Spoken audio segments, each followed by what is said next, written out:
এবার নিয়ে নেব লবণ। তো স্বাদ মতো লবণটা দিলেই হবে। তো আমি এখানে স্বাদ মতো লবণটা দিয়ে দিলাম। এবার দিয়ে দেবো কালো জিরে। তো আমি এখানে কালো জিরেটাও অ্যাড করে দিই। এবারে দেবো সাদা তেল। তো সাদা তেলটা একটু ময়ামের জন্য একটু বেশি দিতে হবে, দিয়ে ভালো করে মিক্সড করে নিতে হবে। এবার হালকা হালকা জল দিয়ে এটাকে অল্প অল্প করে মাখতে হবে।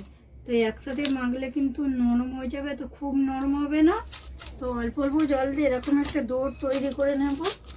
দেখো খুব শক্তও না খুব নরমও না, এরকম একটা ডো। তো এরকম ছোট ছোট লেচি কেটে নিতে হবে। তো এখানে ময়দা নিয়ে নিচ্ছি, বাটিতে 2 চামচ ময়দা নিচ্ছি, আর একটা সাদা তেল।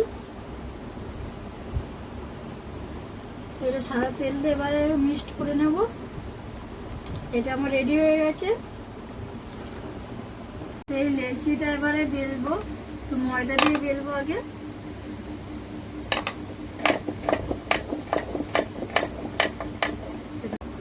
এই ময়ামটা দিয়ে দিলাম, চারিদিক করে নেব, দিয়ে এইভাবে ভাঁজ করে নেব। আবার ফের দিয়ে দিলাম,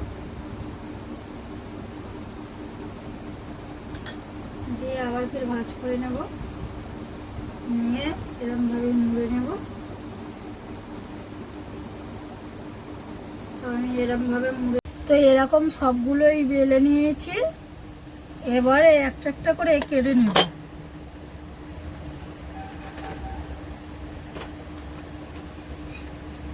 এরকম করে সব, তো এরমভাবে সবগুলোই কেটে নিলাম। আবার ফের এরমভাবে বেলে নেব, পাতলা করে বেলে নিতে হবে।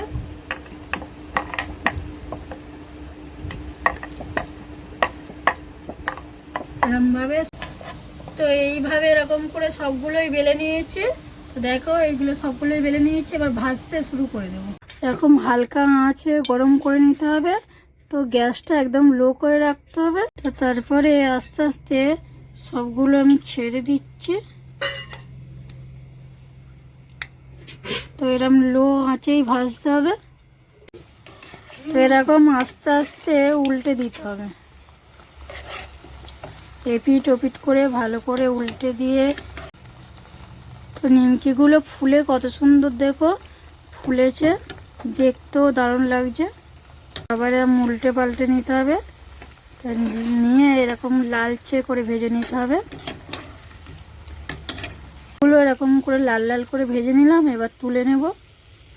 তো সবগুলো আমি রেডি করে নিয়েছি এখানে। তো দেখতে দেখো কি দারুণ লাগছে। তো একটা আমি ভেঙে দেখিয়ে দেব, বুঝতেই পারছো কতটা খাস্তা হয়েছে, একদম ভেঙে যাচ্ছে।